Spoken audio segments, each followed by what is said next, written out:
Do you know what time is it? I bet you don't. You know what your phone says, you know what your laptop says, maybe even what your smartwatch says. But do you know what time is your backend think it is? What time your database is stored? What time your customer in Tokyo sees? Exactly. Today we're diving into one of the most underestimated problems in software architecture, the time. And trust me, time is not a field in the table. It's a distributed system problem wearing a wristwatch. Let's dive into it.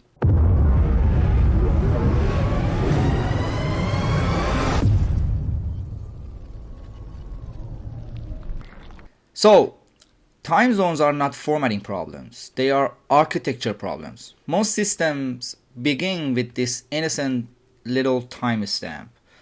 31st of March 2024, 9 a.m., right?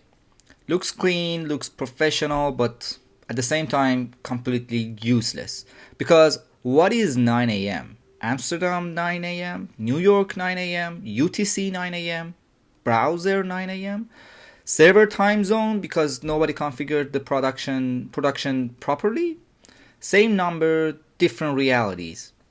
And once you have a product that supports booking, calendar, travel, matchmaking, remote teams, etc., you are officially in trouble. Time is not universal inside the systems because every layer has its own opinion. As you can see, user time zone is different from business time zone. Business time zone could be different from server time zone, and so on and so forth.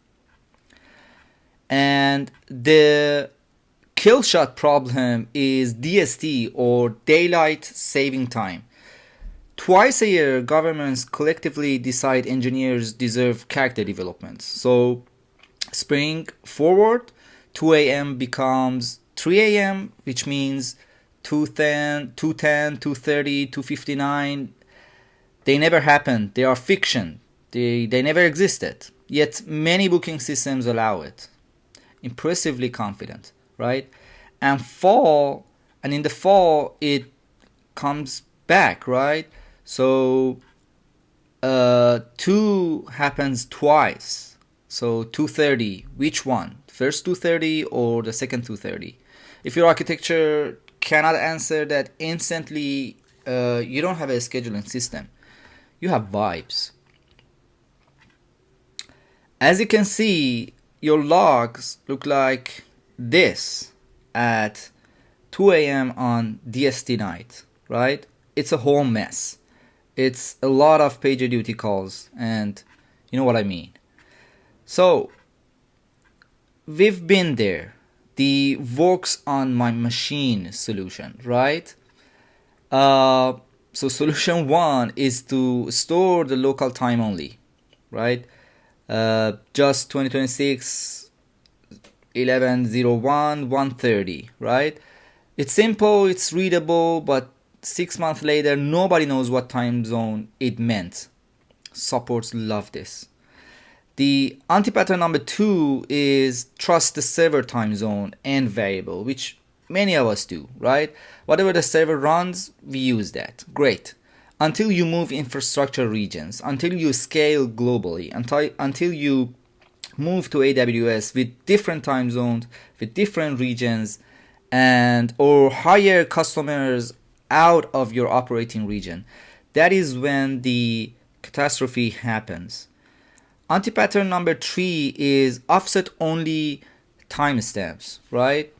Backend store vague timestamps, front end decide how to render.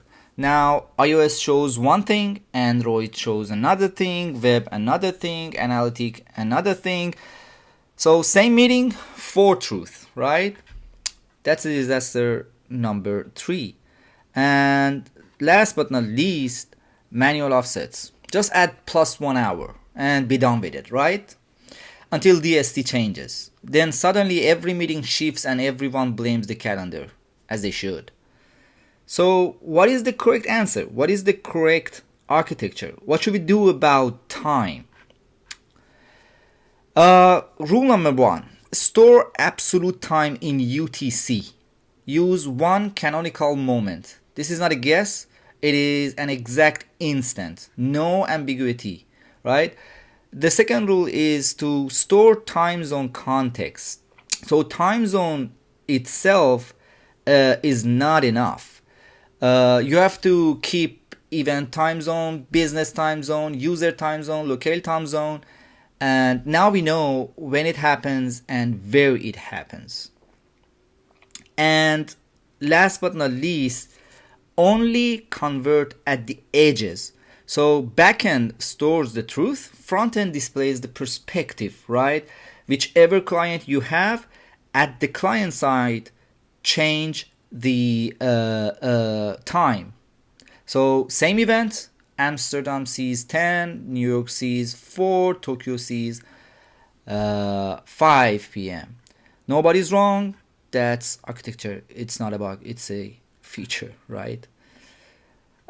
Principle number 4, no handwritten math. Use IANA. IANA is Internet Assigned Number Authority, which manages time zone data, the global database that defines official time zone names like Europe, Amsterdam, etc. Tracks daylight saving rules and updates changes when countries modify their clocks, because countries randomly change rules. Yeah, government can hotfix your backend. And yeah, that's pretty much it.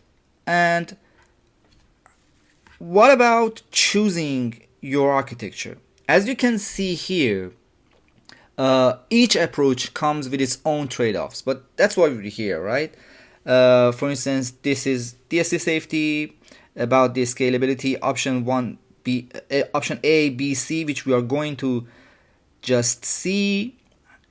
Each of these has their own ups and downs. So about option A, it's simple, fast to ship, and breaks internationally.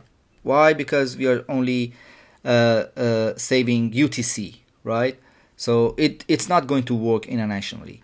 Option B, which is the best one if you ask me, stores everything in UTC, then converts when user requests data, cleaner than local time chaos. But if you don't preserve original time zone context, it's important, time zone context, support and debugging becomes painful. When it happens, not always what the user expected. And yeah, maybe 2 extra bracket columns are needed, which is not a big deal if you ask me. And option number 3, or option C, is UTC plus it's localized everywhere, which is not the best of idea if you ask me. You can see here each option's trade-offs. As you can see, option B has the most advantage throughout the whole abilities, so to say, scalability, maintainability, auditability, and so on and so forth. So, this is the final lesson. Junior engineers think time is formatting, but senior engineers know time touches bookings, billing cycles, cron jobs, analytics windows, SLAs, calendars, compliance, and so on and so forth. So no, time is not a field in your database. It's a system-wide design decision. And if you get it wrong, your app won't just show the wrong hour. It will charge the wrong customer, miss the right meeting, and annoy everyone equally. So beautifully distributed failure, right? And remember, if your system cannot tell time, it cannot tell the truth. So yeah, see you in the next breakdown. Stay curious, not judgmental.